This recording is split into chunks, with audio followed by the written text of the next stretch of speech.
What is going on, everybody? Welcome back to College Football Talk. Finally back with another episode. I know I've had another one of these breaks, but this time, truthfully, I'm bringing you guys a lot of content as we get ready for the college football season. We're just around 2 months away from the kickoff in Dublin, Ireland between Iowa State and Kansas State. In the next couple of weeks, probably I'll spread it out over the next couple of weeks. I think I'm going to be going over my breakdown of ranking the top 5 at every position in college football and going over my top 5 for units or just kind of areas of the field. Like, for example, in this video, I'm going to be going over the top 5 quarterbacks, the top 5 running backs, and then collectively the top 5 backfields. My next video, kind of similarly, will be top 5 wide receivers, top 5 tight ends, and then top 5 kind of receiving rooms.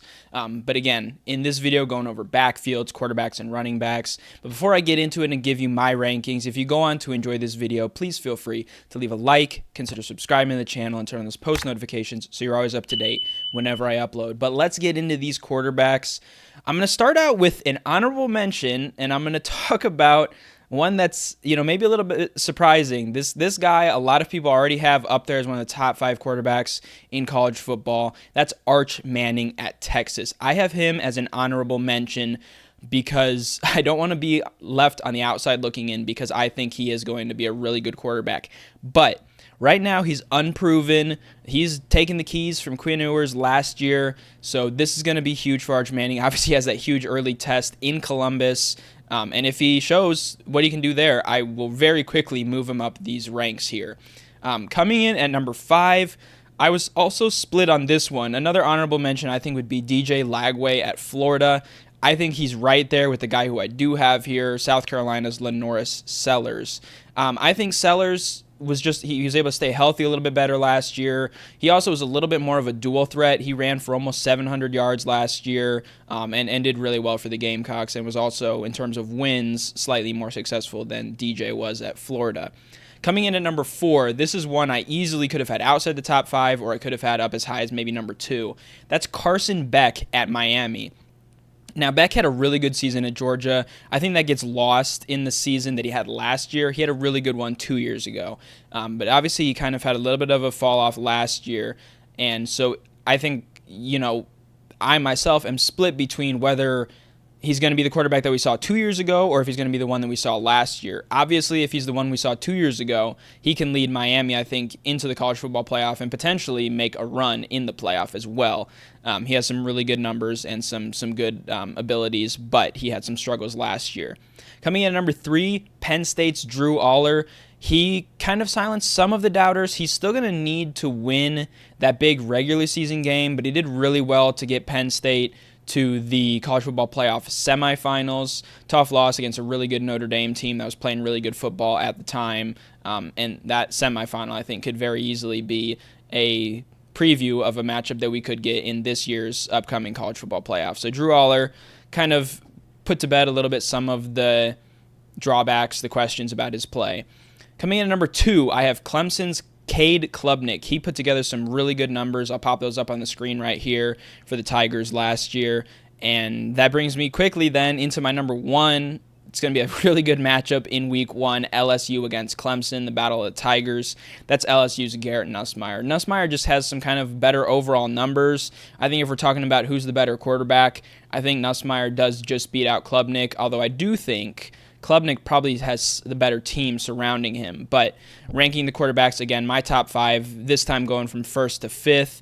Garrett Nussmeier at LSU, Cade Klubnik at Clemson, Drew Aller at Penn State, Carson Beck at Miami, and LaNorris Sellers at South Carolina, with Arch Manning and DJ Lagway just outside that top 5. And I'll also be keeping my eyes on another quarterback that I'll be mentioning here actually when I go over the best backfields overall. Now going over the best running backs that I think, the best running back rooms, I guess. We're not going over just the best running backs, but going over the best running back rooms. Coming in at number 5, I think, is Oklahoma. Now, it mostly is going to be centered around one guy, but it's a guy who was really kind of burst onto the scene last year, had kind of a trendy last name with a song that was popular at the time, and that is Jaden Ott. He is transferring in from Cal to Oklahoma. I think he's going to be a really good addition for Oklahoma. I'll talk more about this here in a second, about the Sooners' backfield, but I think that's a really good addition for the Sooners, and I think with the offense they have, they could make some steps forward this season. Then at number 4 is Oregon. They've had some really good running backs over the years. I mean, there's so many guys you can mention. The one that always comes to mind first is DeAnthony Thomas, but you think of LaMichael James, some of the other guys that they've had in that backfield. Mekhi Hughes is coming in from Tulane. He had over 2,700 rushing yards over the last 2 seasons for the Green Wave. So I think he's going to be a really big addition for the Ducks. Now coming in at number 3, and this is where you kind of see more groups of running backs, or I guess kind of a pair or a tandem. Number 3, I have Texas. Quintravion Wisner is a really good running back, and then they've also got C.J. Baxter coming back. He's coming back from an injury that had him out, I think, for all or most of last year. A really tough ACL for him to come back from. But if he is at even 90%, paired with Wisner, that's a really dangerous Texas backfield, and I think the Longhorns then have got a really good young quarterback with a couple of guys that he can kind of rely on in the backfield to help him through as he gets used to being the starting quarterback for Texas. Coming in at number 2, and this is really close between second and first in terms of the best running back rooms in college football, I have Notre Dame. I think Notre Dame has the best overall running back in college football. I think that's Jeremiah Love. He had a phenomenal season last year. He's obviously young, but that didn't seem to affect him in any way last year. And he's also paired with Jadarian Price.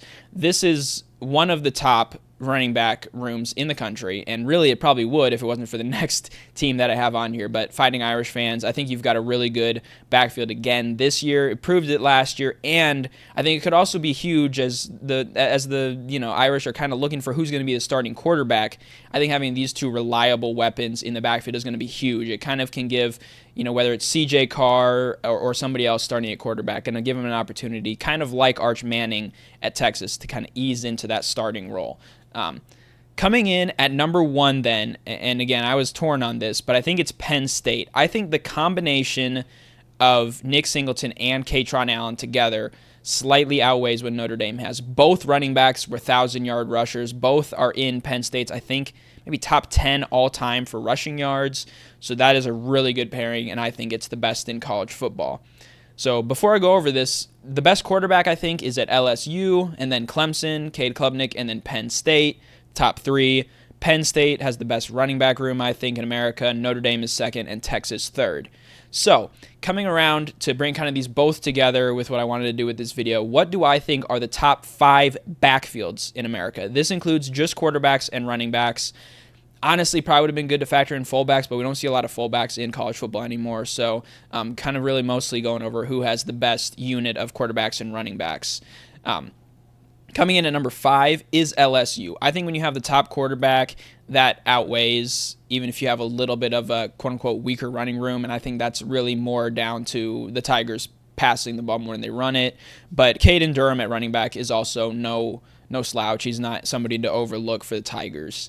Coming in at number 4, I have Miami. Again, this is kind of a case of a high-ranking quarterback with Carson Beck being joined by a couple of, I would say, upper mid-level running backs. Mark Fletcher and Jordan Lau combined for over 1,000 yards last year. I think both of those guys are going to be really good weapons for Beck to potentially, hand the ball off to or throw to out of the backfield. Coming in at number 3, I teased this earlier in the video, is Oklahoma. They have John Mateer transferring in from Washington State. He led the Cougars to the number 16 passing offense in college football last year. Obviously a team without a conference, going against maybe somewhat of a weaker schedule, but there were still plenty of good teams on Washington State's schedule last year. And then obviously he's joined, as I mentioned, by Jaden Ott. I think that's going to be a really good pairing. Honestly, it's not one I really realized just how good it is until I started looking into, stats and just kind of contributions that these players made last year. They're going to have to gel, but I think Will Howard and Quinshon Judkins showed that a quarterback and a running back both transferring in from different schools can pair together well. So I think that can be a really good situation for Oklahoma.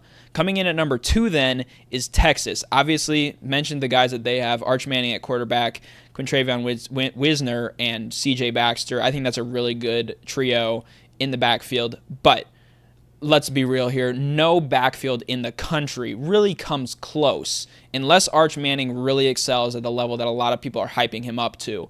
Nobody else comes close, though, to the Penn State Nittany Lions. That's quarterback Drew Aller, running backs Nick Singleton, and Katron Allen.